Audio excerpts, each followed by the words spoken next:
Welcome to Fantasy Formula 1 Podcast. I am Paul. Ben is out on holiday, and we appreciate you tuning in as we discuss the Fantasy Formula 1 aftermath of the Monaco Grand Prix. If you hadn't tuned in, if you didn't watch it, I strongly encourage you to go onto F1.com and at least watch the first lap. That's where all the juicy stuff happens. But we're going to dive right into talking about it, and then next episode is when we're going to do the deep dive into all the points repercussions. We're going to have some repercussions now, but we'll get into it in a minute here. The overall team philosophy and how that's going to be changing. So if you're a fan of the show, you know that the basic philosophy, the best way to have a fantasy F1 team this season in 2024 is you have your two top constructors, because that's where all the points are. Because the instructors get points from their drivers, and they also get a lot of bonuses. You get your two top constructors, you get one top driver that you can put your DRS on, your 2X DRS on, and then you fill out the rest of your team with the drivers that hopefully won't cost you too much. No, it won't cost you too many points, and that you can afford to and actually field a full team. The cornerstone for those drivers, your core drivers, the three drivers that have emerged as the best drivers to have are Esteban Ocon and from Team Alpine, and then both Haas drivers, Kevin Magnussen and Nico Hülkenberg. And they don't cost you much. The Haas drivers have never DNF'd. I think Ocon had some troubles early on in the season, but those drivers are very inexpensive. I think right now Esteban Ocon's around $9 million. So is Kevin Magnussen, and Hülkenberg's around $8 million.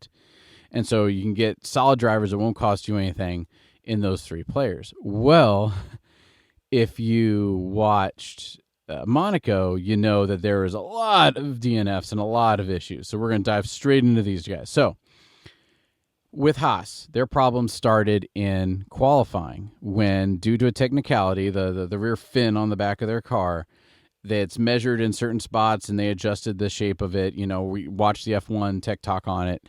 But the punchline is they got disqualified from qualifying, which is an interesting thing to put. The issue with us, the reason why we care for fantasy, so first off, they didn't qualify great. Like, they were like, 15 and P15, P18, and they ended up starting in the pits, and then that rule got changed, and now they end up starting P19 and P20. So basically, they start in the back of the pack.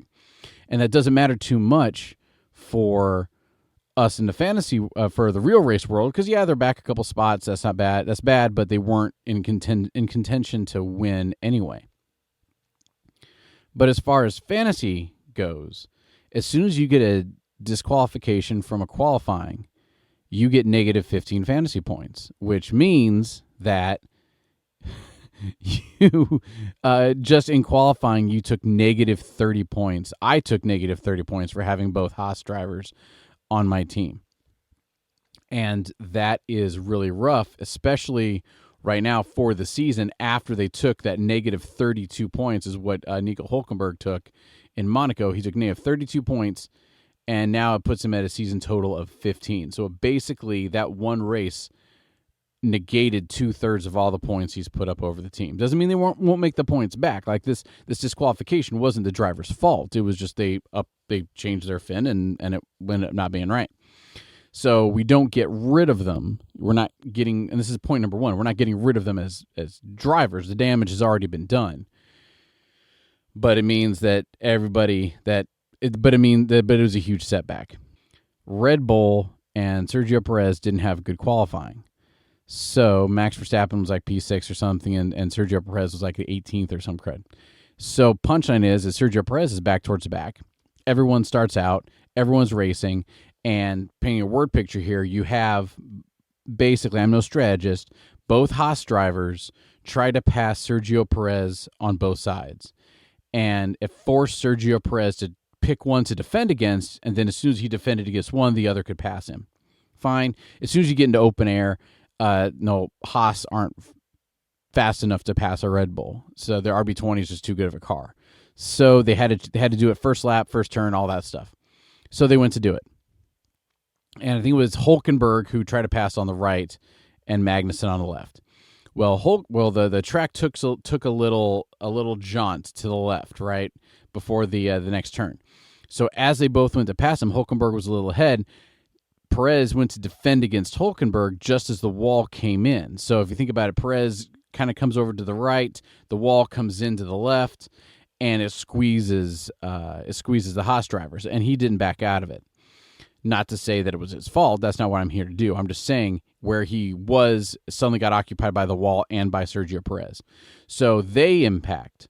Sergio Perez spins his nose 90 degrees around, hits the wall, and now freaking Kevin Magnussen Hulkenberg is pushing Sergio Perez's car down the street at 150 plus miles an hour like a snowplow. Carbon fiber, parts and pieces, everything's going everywhere.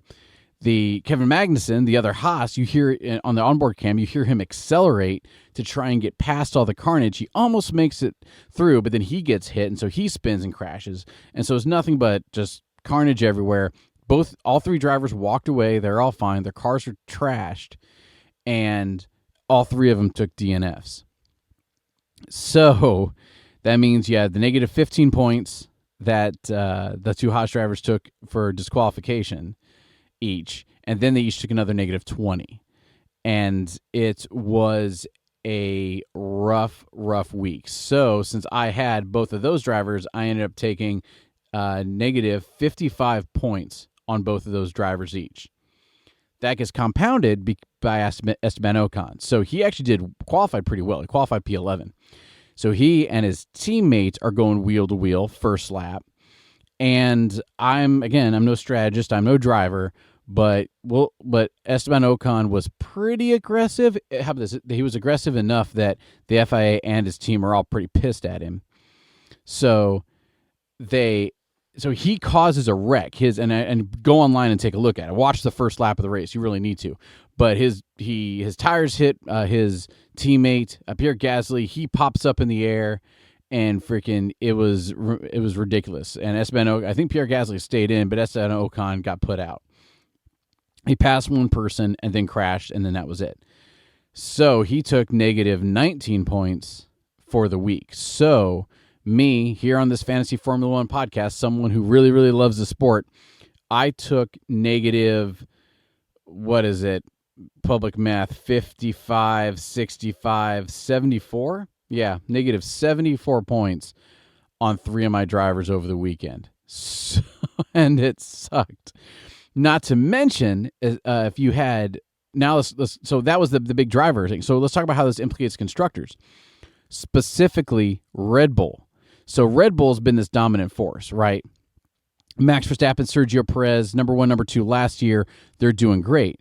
Well, maybe not so much anymore, because if Max Verstappen struggles, Sergio Perez is completely off the pace. So here at Monaco, Max Verstappen qualified fifth, sixth, something like that, and Sergio Perez didn't make it out of Q1. So what does that mean? Well, that means that they're the top paying fantasy team. They cost, their constructors cost $30 million or something like that. So we're paying $30 million for a team that for over the last couple races just hasn't done it. So they got 8 points in Monaco. I'm clicking for anybody who's I'm clicking around their website. Monaco, they took 8 points. Italy, they got 61. United States, they got 85. China and Japan was the last time that they got triple digits. So are they still doing fine as a constructor? Yeah, but as a fantasy team, as a fantasy player goes, we have to look at the trends. And the trends is they go 85, 61, 8. And it just hasn't been working. As soon as you go to the tracks with fewer turns, more speedways, stuff like that, and we'll talk about Canada coming up, then will they do better? Absolutely. But they just haven't had the speed that Ferrari and McLaren have been coming up with. And then that brings us to a very interesting. So Ferrari's still strong. Charles Leclerc doing great. They took the P1 and P3 in the race. And I understand qualifying really matters, especially at a place like Monaco. Fine, but the people to look at is Lando Norris and McLaren, because Lando Norris qualified really well. His teammate, I need to actually click around here. So, and his teammate Oscar Piastri did really well. Where'd Oscar go? Where's Lando? Oscar Piastri. Let's take a look at him. So he got 27 points. He finished second. He qualified second and finished second in the race, which for somebody, he's worth $21 million. But now suddenly, and we mentioned this last episode, that Max Verstappen is the person getting points for Red Bull. As soon as you get rid of Max Verstappen, Sergio Perez doesn't put up the points consistently enough to be worth the price tag for him, let alone Red Bull Racing as a constructor. Now you have McLaren, where both drivers are doing well. So they both put up, Lando Norris got qualified and finished fourth, and his teammate qualified and finished second. Which is at, how many points is that? Well, it's fine. It's 19 for Lando Norris, and then for Oscar Piastri it was 27. So that's nothing to shake a stick at. But where it really comes into it is the constructors, because the constructors get bonuses, right? For let me see here, for weekend, for qualifying. Yeah. So both drivers get into Q3, they got 10 more points. And that 10 points matters. So what it's really looking like now is Ferrari is still strong to keep. But all the numbers are pointing to Sergio Perez being a liability with Red Bull. And if you're wanting to keep the numbers up, you need to start looking at McLaren. I went ahead and threw McLaren on with one of my teams as their constructor and as the lead DRS driver, and it still didn't save me from taking it in the teeth. But you would have taken, if I had still kept Red Bull and if I had kept Sergio Perez, it would have cost me another 40 points. So that is the big takeaway with the constructors and kind of updating our whole strategy as of now, is that, yes, don't freak out because of Haas. It was just a fluke, and it was a big wreck. It happens. Let's move on. We'll wait for the trend.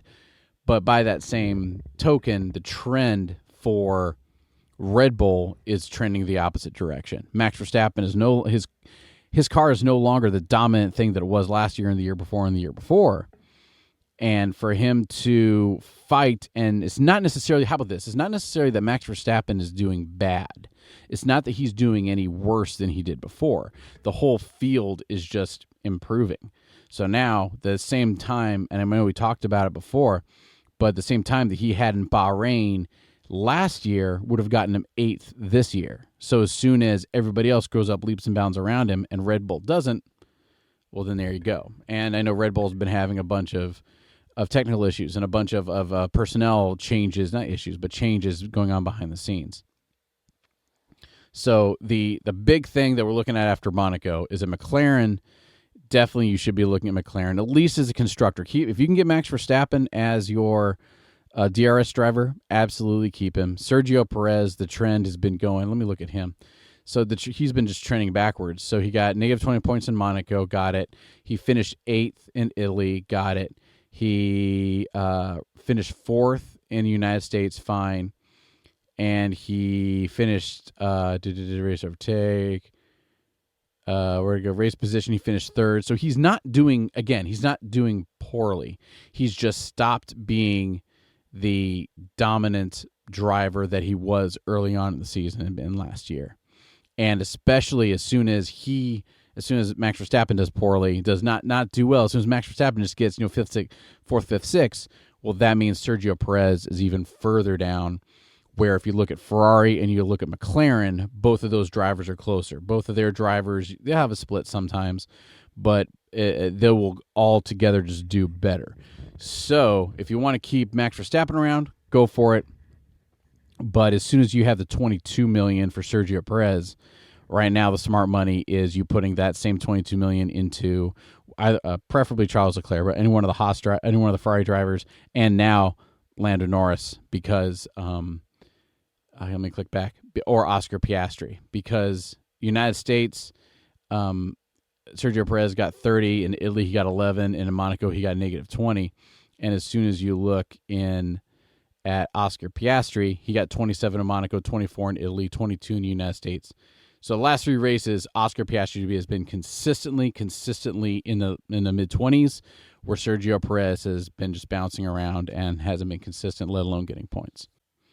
But I want to go ahead and reiterate one thing very, very, very, very important, is this isn't a freak-out time if you're a Haas follower, like I am, right? I am absolutely keeping both Haas drivers, not the constructor, because you have McLaren, Red Bull, and Ferrari there. But with the 2 drivers, it's not their fault that they crashed. It's not their fault. I mean, you can argue it's their fault that they crashed, but because they were the ones driving. Got it. It's not their fault that they crashed, and it's not their fault that they got disqualified. If they had crashed but their qualifications had held up, it wouldn't have been nearly as bad a weekend for them, but that was not how it worked. So, yes, go ahead and keep your Haas's. Go and keep Yuki Tsunoda, man, son of a gun. Like, he got 7 points last weekend, and he qualified 8th and finished 8th.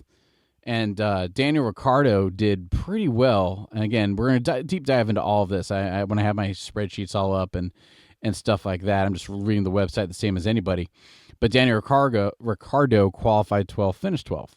Now, granted, you had drivers like Sergio Perez and stuff that didn't get out of Q1, but I mean, V-Carb, or Baby Red Bull as we call them here, they do seem to be on the rise. So definitely keep an eye on them. And as soon as they stop hemorrhaging money and hemorrhaging points and can actually put a couple races together, then it might be worth getting them on your team. Right now, I still believe that Ocon and both Haas drivers are, like, nothing's changed. They just had a bad race. Ocon, if you listen to the rumor mill online and on social media, there's talks about them getting rid of him or them benching him. The last thing we're going to talk about, and this is important, Kevin Magnussen, all right? So he played really aggressive and with a few races ago, and he accrued a lot of points. And I did some research on this. You can think about it as points on your driver's license if you're here in the United States, right? And again, to the best of my knowledge, 12 points means you get a race ban. And I don't know if it's days, weeks, months, years. I have no clue what kind of repercussions that is. But 12 points seems to be the magic number. And Kevin Magnussen is already on 10 points, and if you get a big enough infraction, like causing a crash, that's 2. So he ended up not being charged with, in quotes, causing the crash with Sergio Perez, which I'm fine with. I think they were just going. I think if he had backed off the gas and, the crash have happened, no, absolutely not, and the whole race would have changed. But also, what F1 driver backs off like that? I know they do. I get it, but I'm not going to hold that against him. But if he had gotten charged with it, if the FIA had said that, hey, it's his fault, then he could be facing a race suspension or race ban. Again, I don't know too much about that. But that is something we really need to look for when it comes to Kevin Magnussen, is that the aggressive days of him doing that, I would have said going into Monaco that they were over, but it turns out, as we all know, they're not. But that is the up-to-date about what's going on with Kevin Magnussen. He is in hot water if he gets in trouble anymore, if he causes any more crashes, if he does too many more impedings, if he continues to get any more points on his FIA driver's license, because for lack of a word, I'm going to do more research. I forget the language that it is. But if he does anything more, he could be looking at a race ban. And we won't leave Esteban Ocon out of this too, because everyone seems to be really mad at him for causing the collision with his teammate Pierre Gasly. And I don't listen to the rumor mill too much, except for what they put out on F1.com. However, they're definitely mad at him. The team's mad at him. Everybody, the FIA, his team, his teammate, everybody's really upset with Esteban Ocon for causing that collision. And I don't know if that is just a holdover from things in the past, if this has been normal for him, or if it was just a lapse in judgment. Who knows? But it happened, and so there's the rumors about him not driving anymore, about him taking as we say in the military, take a knee, face up, and hydrate. Sit down and color, think about what he did. The important thing with everything that you've heard here is Haas might have some driver shakeups, and Alpine might have some driver shakeups. As soon as they do start moving drivers around, then if you have anybody from Alpine, if you have anybody from Haas in your fantasy F1 team, you will need to move them out and move them around with these new drivers. And you will want these new drivers. Why? Because if they're coming in and they're like an F2 driver, or if they're like Liam Lawson, or if, something like that, they're not going to do anything stupid. They're not going to try and crash the car. They're just going to try and stay in the race and hopefully progress. So they will be worth the price to get them on your team, because they're a pretty safe bet. But you will need to use one of your free changes. So for this week, if none other, wait to use your changes until closer to the Canada race in 2 weeks. Not this weekend, but next weekend. Wait for it, because I could see them benching Ocon or benching Magnussen or benching Perez or whoever else, depending on whatever drama's back there, them start benching drivers because they need to change something. We're over a third through the year, and the teams are getting to the point now where, especially as soon as stuff goes on like it did in Monaco, there's going to be some changes coming, and I could see it happening before Canada. So for this race, please do not wait on making your changes until like the FPs are underway for Canada. And we won't leave Esteban Ocon out of this too, because everyone seems to be really mad at him for causing the collision with his teammate Pierre Gasly. And I don't listen to the rumor mill too much, except for what they put out on F1.com. However, they're definitely mad at him. The team's mad at him.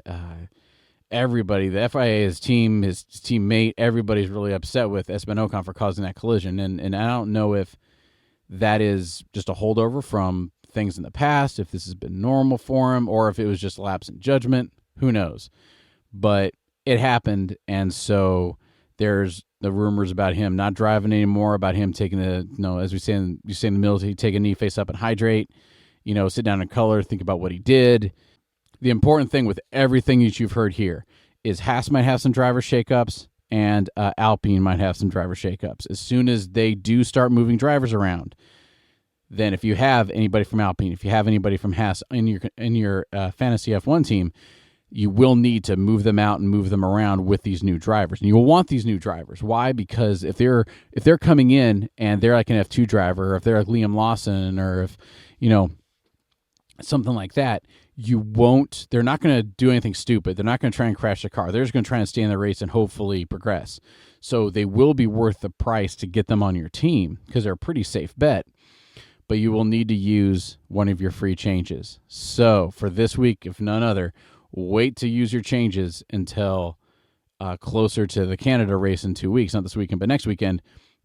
Wait for it, because I could see them benching Ocon, or benching Magnussen, or benching Perez, or whoever else, if depending on whatever drama's back there, them start benching drivers because they need to change something. We're over a third through the year, and the teams are getting to the point now where, especially as soon as stuff goes on like it did in Monaco, there's going to be some changes coming, and I could see it happening before Canada.